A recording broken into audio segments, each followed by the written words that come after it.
I'm recording this call here for posting on YouTube later. And we're going to go on Facebook if Facebook allows me to go online today. So how many of you shared your reflections? I did.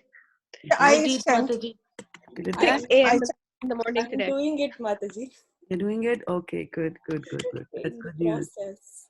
Okay. So what words are we going to do today? 110. 1.10. Right. Very good. Are you excited? Yes. Of course. Every day I'm excited.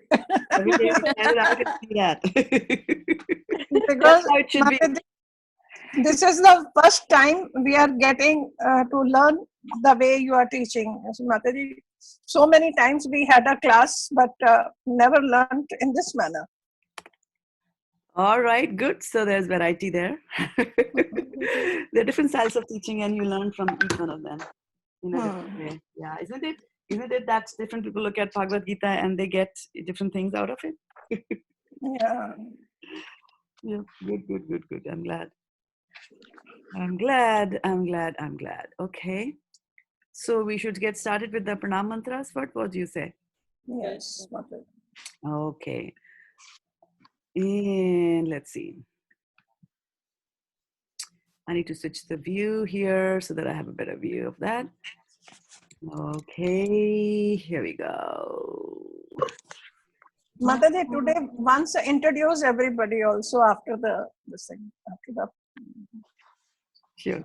Om Jnanatimarandhasya Jnananjanashalakaya Chakshurunmilitam Yena Tasmai Shri Gurave Namaha. Guru Shri Chaitanya Manobhishtam Thapitam Yena Bhutale Swayam Rupa Kadamahyam Dati Padantikam Vandeham Shri Guru Shri Yuta Padkamalam Shri Gurun Vaishnavam Shri Rupam Sagrajatam Sahagana Raghunathanvitam Tam Sajivam Sadvetam Savadhutam Parijana Sahitam Krishna Chaitanya Devam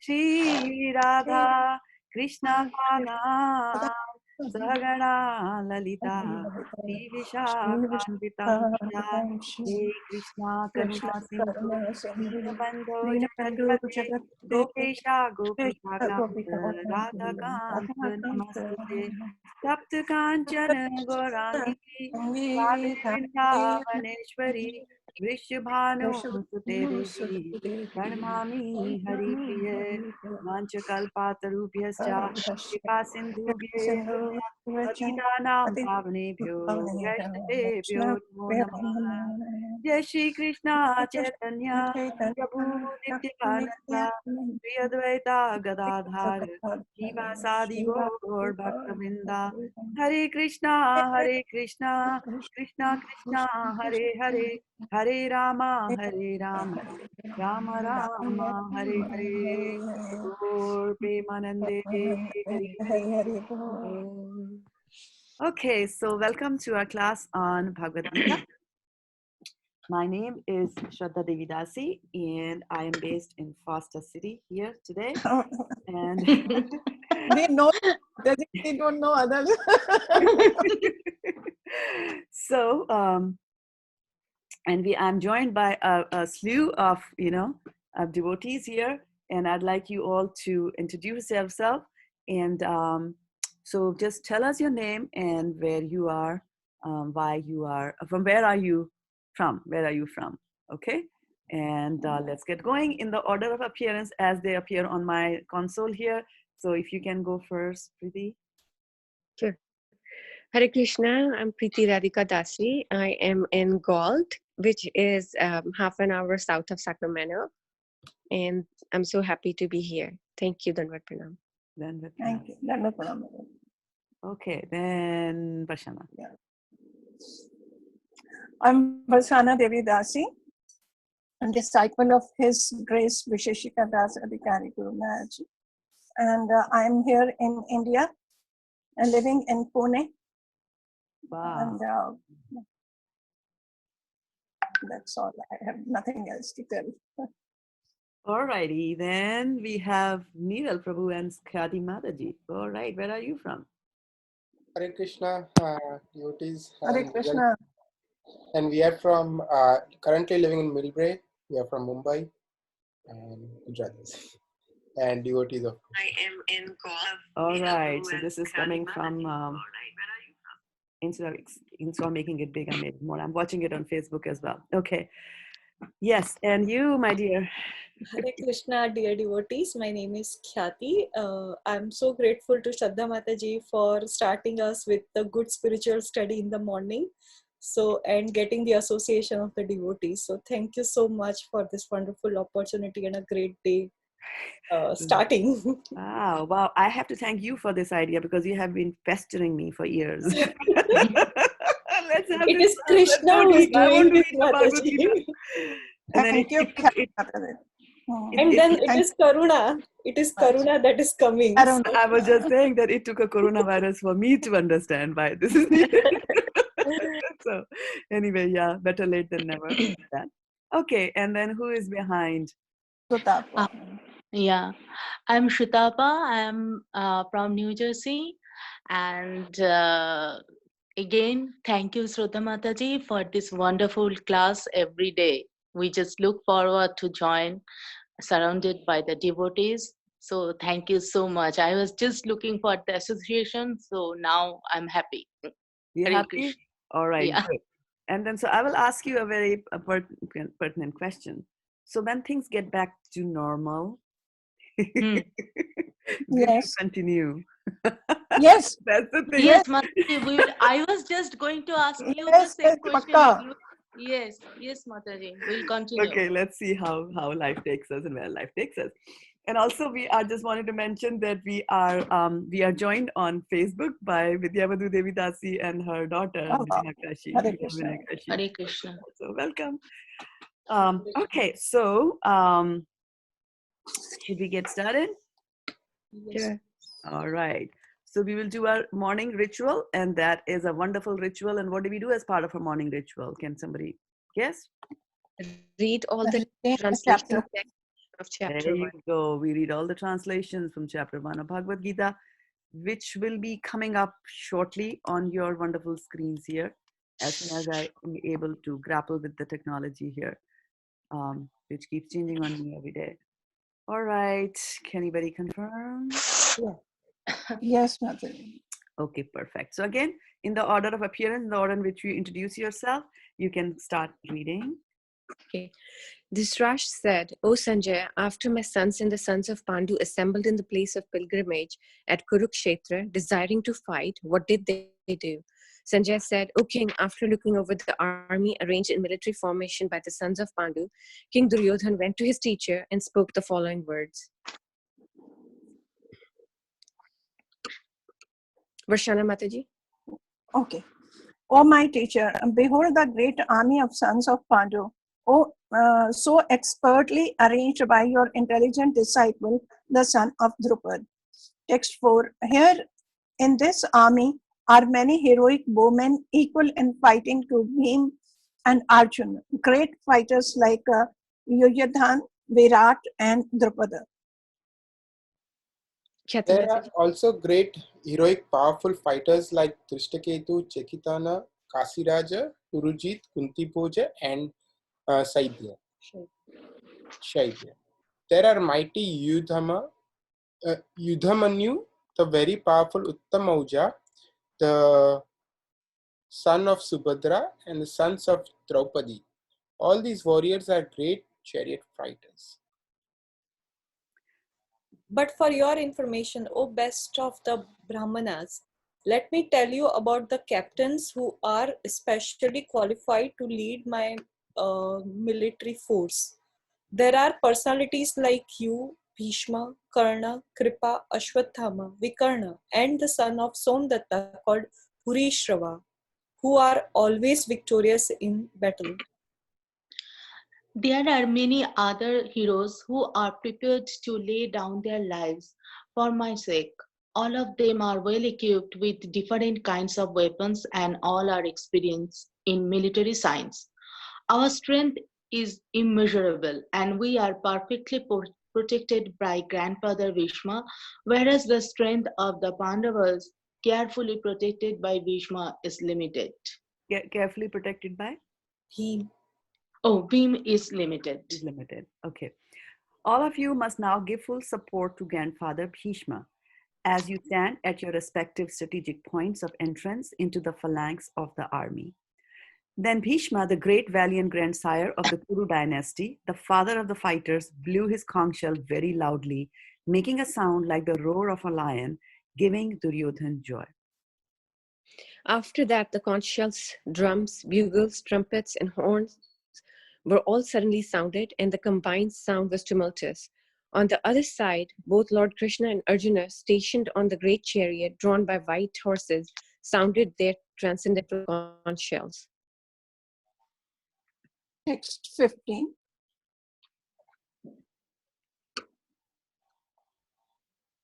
The Lord blew his conch shell called Panchajanya. Arjuna blew the Devadatta, and Bhim, the ferocious eater and performer of the Herculean task, blew his terrific conch shell called Pondra. Text 16 to 18. King Yudhishthir, the son of Ukunti, blew his conch shell, the Ananta Vijaya. Nakul and Sehdev blew Sughosh and Manipushpa. That great archer, the king of Kashi, the great fighter Shikandi, Drishtadamyana, Virat, and unconquerable Satyaki, Drupad, the sons of Draupadi, and other the kings of such as mighty armed son of Subhadra, all blew their respective conch shells. Hare Krishna. The blowing of these different conch shells became uproarious, vibrating both in the sky and on the earth. It shattered the hearts of the sons of Dhritarashtra. At that time, Arjuna, the son of Pandu, seated in the chariot bearing the flag marked with Hanuman, took up his bow and prepared to shoot his arrows. O king, after looking at the sons of Dhritarashtra drawn in military army, Arjuna then spoke to Lord Krishna these words. Let me scroll up. Okay. Arjuna said, O infallible one, please draw my chariot between the two armies so that I may see those present here who desire to fight and with whom I must contend in this great trial of arms. Let me see those who have come here to fight, wishing to please the evil-minded son of Dhritarashtra. Sanjay said, O descendant of Bharata, having thus been addressed by Arjuna, Lord Krishna drew up the fine chariot in the midst of the armies of both parties. In the presence of Bhishma, Drona, and all other chieftains of the world, the Lord said, Just behold, Partha, all the Kurus assembled here.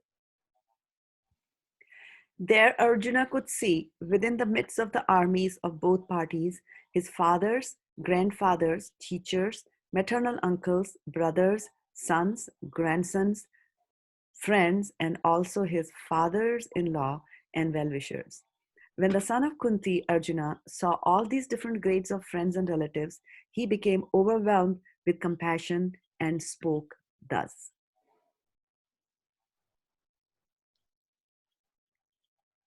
Arjuna said, My dear Krishna, seeing my friends and relatives present before me in such a fighting spirit, I feel the limbs of my body quivering and my mouth drying up. My whole body is trembling, my hair is standing on end, my bow Gandiva is slipping from my hand, and my skin is burning. Text 30. I'm now unable to stand here any longer. I'm forgetting myself and my mind is reeling. I see only causes of misfortune, O Krishna, the killer of Keshi demon. I do not see how any good can come from killing my own kinsmen in this battle.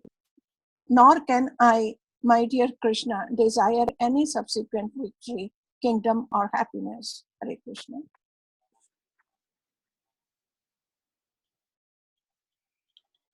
O Govinda, of what avail to us our kingdom, happiness, or even life itself when all those for whom we may desire them are now arrayed on this battlefield? O Madhusudana, when teachers, fathers, sons, grandfathers, maternal uncles, fathers in law, grandsons, brothers in law, and other relatives are ready to give up their lives and properties and are standing before me, why should I wish to kill them, even though they might otherwise kill me? O maintainer of all living entities, I am not prepared to fight with them even in exchange for the three worlds, let alone the earth. What pleasure will we derive from killing the sons of Dhritarashtra? Sin will overcome us if we slay such aggressors. Therefore, it is not proper for us to kill the sons of Dhritarashtra and our friends. What should we gain, O Krishna, husband of the goddess of fortune, and how could we be happy by killing our own kinsmen? O Janardana, although these men, their hearts overtaken by greed, see no fault in killing one's family or quarreling with friends, why should we, who can see the crime in destroying a family, engage in these acts of sin? With the destruction of the dynasty, the entire family tradition is vanquished, and thus the rest of the family becomes involved in irreligion. When irreligion is prominent in the family, O Krishna, the women of the family become polluted, and from the degradation of womanhood, O descendant of Vrishni, comes unwanted progeny. An increase of unwanted population certainly causes hellish life both for the family and for those who destroyed the family tradition. The ancestors of such corrupt families fall down because the performances for offering them food and water are entirely stopped. By the evil deeds of those who destroy the family tradition and thus give rise to unwanted children, all kinds of community projects and family welfare activities are devastated. O Krishna, maintainer of the people, I have heard by disciplic succession that those whose family traditions are destroyed dwell always in hell. Alas, how strange it is that we are preparing to commit greatly sinful acts. Driven by the desire to enjoy royal happiness, we are intent on killing our own kinsmen. Better for me if the son of Dhritarashtra, weapons in hands, were to kill me unarmed and unresisting on the battlefield. Text 46, Sanjay said, Arjuna, having thus spoken on the battlefield, cast aside his bow and arrows and sat down on the chariot, his mind overwhelmed with grief. Hare Krishna. Hari Hari Ol, Hari Hari Bol. So we finished the first chapter of Bhagavad-gita, reading it. And how many verses are there in the first chapter? 46. 46. 46. 46. Very good. Nikki, and which one are we doing today?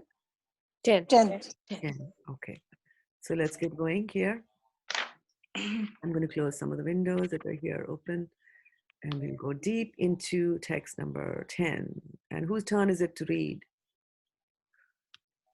Neeral Neeral Prabhu? Prabhu? Neeral Prabhu. Okay. Sanskrit.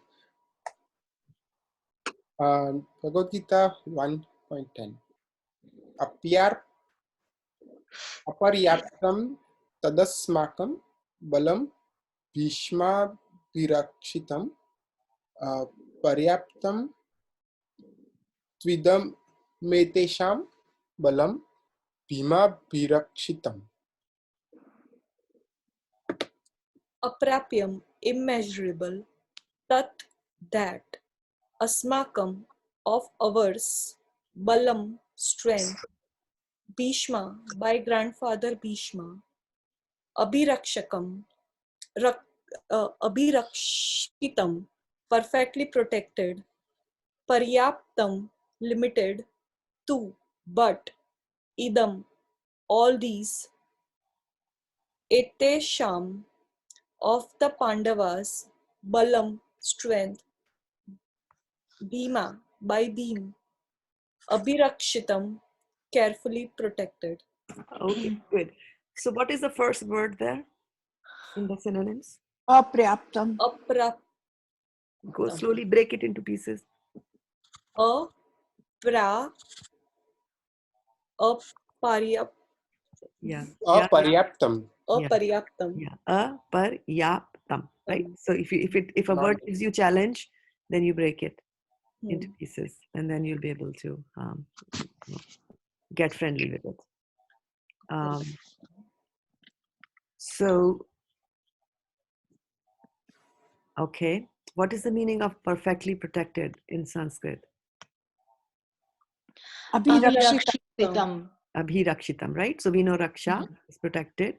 Abhi is adding the qualifier there to the word Rakshitam, which is perfectly. So if the protection is perfect, then it becomes Abhirakshitam.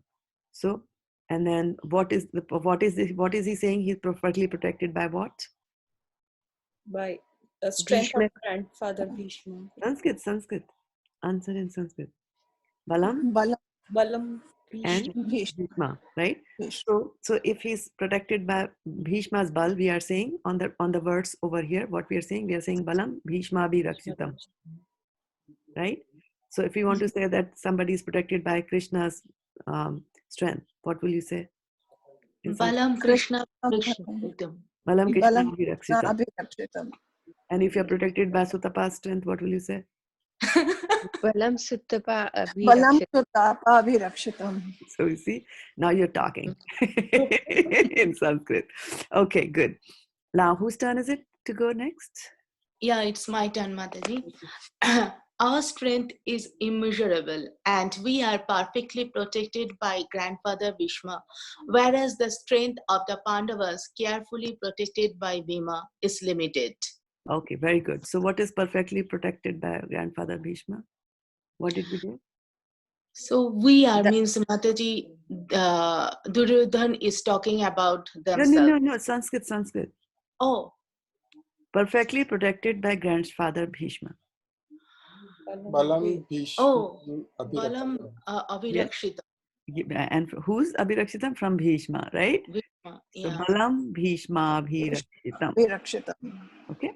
All right. Okay, then purport by Srila Prabhupada. Srila Prabhupada ki jai. Here, an estimation of comparative strength is made by Duryodhan. He thinks that the strength of his armed forces is immeasurable, being specifically protected by the most experienced general, grandfather Bhishma. On the other hand, the forces of the Pandavas are limited, being protected by a less experienced general, Bhima, who is like a fig in the presence of Bhishma. Duryodhan was always envious of Bhima because he knew perfectly well that if he should die at all, he would only be killed by Bhima. But at the same time, he was confident of his victory on account of the presence of Bhishma, who was a far superior general. His conclusion that he would come out of the battle victorious was well ascertained. Okay? All right. So, thoughts, comments, reflections. It is the quality of the human, like the worldly mindedness, right? To see that whatever I have is perfect and what others have is not perfect. Very nice reflection. Yeah. Yeah, and then he also sees that grandfather Bhishma is going to protect him. But in the previous verse, he said Karna is always victorious in the battlefield, right? So you see the contradictory statement that he is making. He wants Karna to come in the battlefield and Bhishma to go away. But here he is saying that we are like, we are perfectly protected when a grandfather Bhishma is there. Yes. So why is he making these kind of statements? What else is there in his state of mind? Why is he speaking this and speaking that? How do you describe such a state of mind? I think he's We will relying on everyone and then trying to boost their confidence and ego. that hey, we are under your protection. You have to do whatever you can to make us win. Okay. So what characteristic of Duryodhana is that? Manipulation. He's manipulative, right? He's very shrewd. He's manipulating, right? And is he afraid? Yes, Mataji. He's afraid. Okay, good. Because because he was also afraid of Bhima, means he was not confident about Bhima because he told that if he killed, he should die by Bhima. So Right. Okay. What else? I think it's being egoistic, right? In first place, to say without having proper estimation of other people's army, that he is nothing as compared. I mean, Bhim is nothing as compared to grandfather Bhishma. When he knows that Bhishma favors Pandavas, right, and still not seeing that side. Right. Right. Right. And here also the beginning sentences and the purport Srila Prabhupada is that estimation, Duryodhana is estimating. So Yeah. throughout the last few verses, he's been assessing, you Yeah. know, like comparatively, almost like to give himself, makes himself feel better, and also to make his army feel better. So, and it's a good thing that he's doing, ascertaining, right? Yeah, from material point of view, Yeah. yeah. He's ascertaining. He's the king, and there's war going on. So he's finding out. It is very important for us to know who our rivals are, right? If you don't know who our rivals are, who is our biggest enemy? mind. The mind, right? Maya. So we have to understand. Yeah, we have to understand them, right? We have to understand our enemies, and that's what Duryodhana is doing. So our takeaway from Duryodhana's actions is that, okay, how do I apply it in my life? Okay, he was looking out, he was estimating, he was trying to find out, and okay, but he was also trying to bump up his army men like that. Okay, so he's now starting. Okay, so he's doing that right now. So he might not also know, right? I mean, we are assuming that he knows that they will be able to defeat him. He might also be thinking that they are powerful because Bhishma is there, which is the reason he selected the army rather than power of few. Yes. Again, this is a thought. Yes. So his assessment might be genuinely wrong. While he has some fears, he might have assessed it wrongly, saying, I have all the armies, so I should win. Yeah. Yeah. So he's now in the strength of numbers, right? Because he had many more, right? Number wise, he had many more with him. He took Krishna's, whole army, which was pretty big. Narayani Sena. Right? Narayani Sena. Yeah. Right. Any other thoughts that come to mind? And if you are, for those of you who are watching us on the Facebook, if you have any thoughts and comments, please post them on Facebook and we'll pick them up here. So we are reading from Bhagavad-gita, first chapter, text number 10. Okay, so here, let's go back and look at our verse, right? So this was about numbers, and what does he say about numbers there? Strength is immeasurable. Immeasurable, very good, right? So the text shows that the strength is immeasurable, right? And immeasurable is aparyaptam, right? And then if you look at over here, Prabhupada is saying that he's making an estimate, a comparative step is made by Duryodhana. He thinks that the strength of his armed forces is immeasurable. So Prabhupada is also going by the term immeasurable. Now for a little while, let us stop, move a little bit away from Bhagavad-gita and go back to our days when we were, learning Hindi and we were talking in Hindi and probably thinking in Hindi also. So what is the meaning of paryapt? Sufficient. Abundance. Yes, sufficient, right? And if you add a before it, what happens? Aparyapta. Aparyapta. Aparyapt, right? So if you said it was sufficient, if you add a to it, what does it mean? Insufficient. Sufficient, right? So paryaptam And then, paryaptam and aparyaptam, right? So something is just sufficient and something is not sufficient. So here, this is a wonderful, very, very wonderful word play. Very, very wonderful word play by Duryodhan, right? You look at that and we see that, okay, he's saying paryaptam, aparyaptam, so it is immeasurable. And we know from having read the Mahabharata or heard it or somebody told us that Kaurav's army was huge as compared to what the at least number wise, at least compared to what the Pandavas had, right? So if you go and look at the previous verses, we see that he was talking about Bhavan Bhishmascha Karnascha Kripascha Samitinjaya Ashwathama Vikarnascha Samadhatti Tatevacha. So he's listed all the great people, right? Anyecha Bahavashura, and then there are more, right? So Madharte Tyakta Jivita. So all that he's talking about. So he's talking basically that there are very strong bosses there. Very strong leaders are there. And then, there's also a great team. And how great is the team? It is immeasurable. The strength of the team is immeasurable, right? But on the other hand, we also have to notice that we know who is the commander in chief for the Pandavas, on the Pandava side. Drishtadyumna.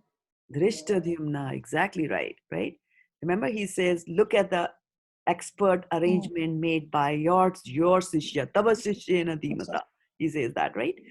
So your intelligent student, Drishtadyumna.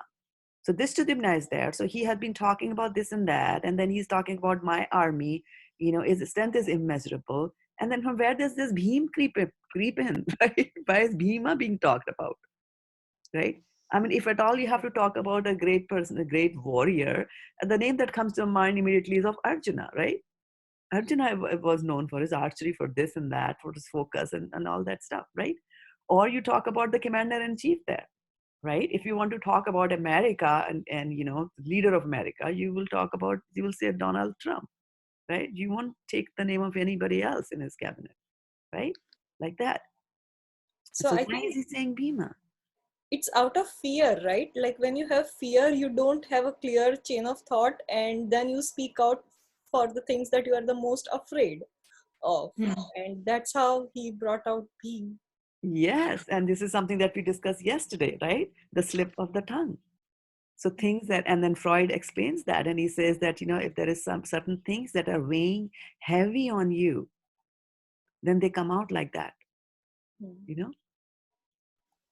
So here is a very interesting thing, that this is Sanskrit and this is Krishna's word, and then people will be interpreting that and they'll be explaining it to us. So we will find that, different acharyas will interpret these words in a different way. And as long as, if you look at the chapter as a whole and how each of the acharyas is going to explain that in a disciplic succession, then it's okay as long as the big theme is fine. And if there are subtle differences here and there, it's okay as long as there's no complete deviation of the path from here to the path there. And what I mean by that is that if one acharya is saying that Kauravas are the best, then that is not right.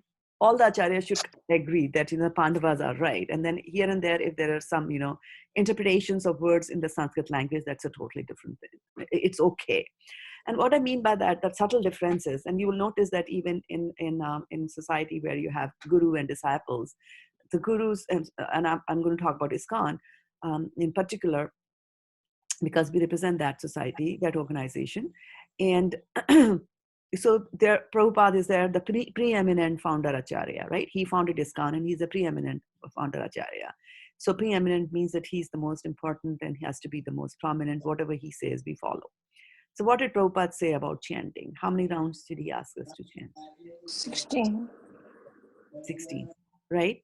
So 16. Now, when it comes to your spiritual master might say, okay, you have to chant 16 rounds daily to be considered for initiation. Right? Now, some spiritual master might come and say that, well, no, I want you to chant 20. So that's okay. right? Like that. So there will be some there are some as long as the basics are met and there are some differentiations in the details, that's okay, as long as the main spirit is not lost, right? So when we look at the meaning of the word aparyaptam over there, right? So one is that you remember, once again, I keep on repeating it every day, is that Duryodhana is standing in the midst of his army. His whole team is there. His army is there. He has to encourage them, right? It is his job as the king. He has to do that. So he's telling aparyaptam tadasmakam. So he's talking to Dronacharya, but he's actually, sometimes we do, right, isn't it? We talk to somebody in the family, but the words are meant for somebody else. Have you ever done that? Yes, Mataji. Only one honest person? Okay, good. Yeah, I do that all the time. Mother, please explain this again. I couldn't follow you. So my question was that sometimes you are in a family and you will make a statement and you'll be telling something to, like, for example, a mother might say something to the child and say that, hey, child, come look at me, hey, little sneaky. After you drink from a glass of water, you're supposed to go and put it back into the sink. I'm just teaching you this. And she says it pretty loudly, loud enough that, the husband is also hearing, because it's the husband who left this glass in the sink and not the child. Right? So sometimes people will say things loudly because they are not meant for the person who your face is looking at, right? They're actually meant for somebody else who is within the earshot, so to speak. Right? So same thing here. Duryodhana is also doing that. He's talking to Dronacharya, but multiple things. He's addressing multiple audience there, right?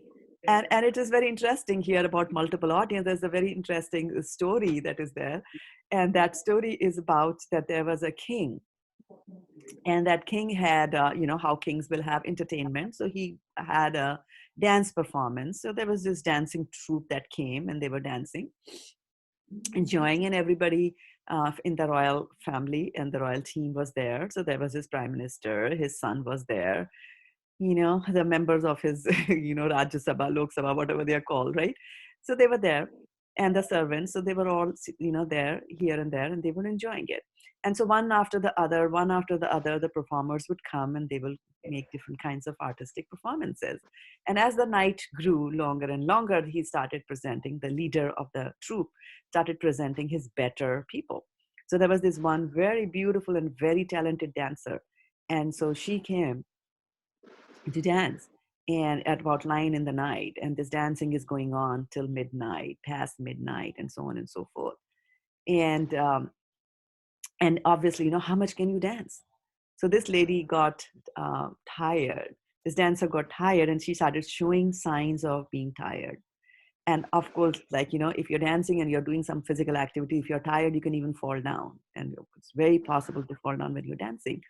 So now this leader is afraid that if my dancer falls down, the king is going to get angry, right? Kings can get angry and throw you out. So he's scared of that. So he just tells her, but the leader of the troupe is singing. And so as part of the song, he's very smart. He twists the song, adds a line over there. And in a very sing-song manner, he sings and he says, Bahut gayi, thodi rahi, baki na thodi jaye. So what he's saying is that a lot of this, a large part of the night has gone, and very little is left, right? Because it's past midnight. So just, just don't be tired, just don't be discouraged. Just, just finish it off, because I don't want that small portion of the night which is remaining to go into the dunks, into the dumps by you falling down and, not being up to the standard performance that you're supposed to do. So the dancer hears that and she gets, perked up, and then she continues and finishes the dance, into the wee hours of the morning. And then, as was the custom, that this man then goes around with a thal in his hand, and he will be taking dakshina and, gifts from, how kings are. When they are happy, they will give you things, right? So he goes around, and then he goes to the prime minister, he goes to the king's son, and the king's son, takes off his necklace, and then he puts it there. And then, so he's and so by the time the man comes to the king to get his gifts, The king looks at it and he's amazed at this very expensive necklace which is there. And he asks, like, who gave this necklace? So he says, your son gave it. So king is very perplexed that this was a very, very expensive necklace. Then he remembers that was given to the prince by the king himself on the son's birthday, some prominent birthday. And he's like, why did it happen? So anyway, he gives the money to gives some more gift to the guy, and he's dismissed.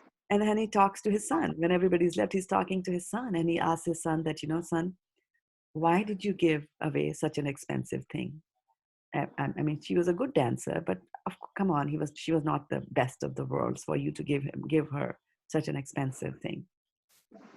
So then the prince hangs his head in shame, and then he says that actually, I was tired of waiting to be crowned the king, and you were just living on and on. So tonight, actually, I had hired people to come and kill you. As soon as the dance was over, they would have come and killed you, and then I would have ascended the throne. But then, when I heard the man tell the dancer that bahut gayi thodi rahi, right? So large part of the night is gone, only little is remaining, don't throw it away. I took it to understand that, oh, you have waited for such a long time. You just have to wait for a little more. He's an old man. How much more can he live? Right? But don't do this heinous crime of killing your father. Right? So you see, sometimes the same sentence can be interpreted by different people, depending on what they're looking at it. We're looking for that. And so our Duryodhan knows that. And so he's saying, right? He said that Balam Bhishma Abhiraksitam, he's talk about that. But then he's also telling the reality. His reality is that there is fear in his heart. So he's also saying those words to encourage, to encourage Dronacharya. So for Dronacharya, he's talking aparyaptam as in insufficient. He's saying that our strength is insufficient, right?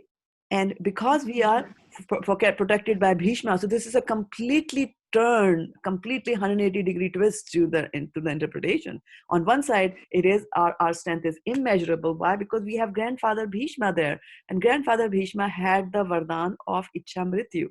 He will die only when he wants to die. So he will never die. He won't die in the battle.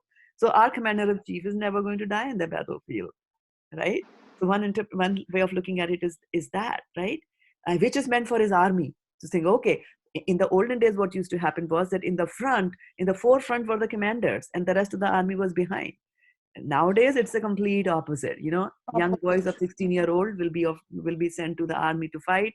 Poor boys, and the leaders are sitting there in the tents, and they are masterminding it. So another meaning that he's trying to tell here is that, and which, so back to the old thought, my previous thought is that if Bhishma Dev, who is unconquerable, is in the front of the army, then all the other people, the army will feel protected like that. So he's saying those words to encourage the army. But here, the second meaning of that is that it is not sufficient. Aparyaptam, our thing is not sufficient. Why? Because there are people like Bhima over there, right?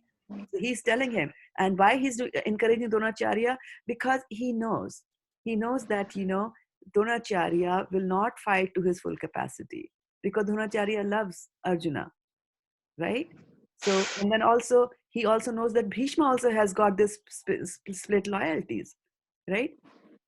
His loyalties are to Hastinapur, the throne, right? But in his heart, he also likes the Pandavas, right? So Duryodhana is an expert, very, very expert diplomat. And in one sentence, he has, addressed both the sides, right? Both his commander-in-chief Dronacharya as well as army. So he's done that as well. So it's 7:18 now. So should we call it a day today on the call? Okay, Mataji. Mataji, very nice explanation of aparyaptam.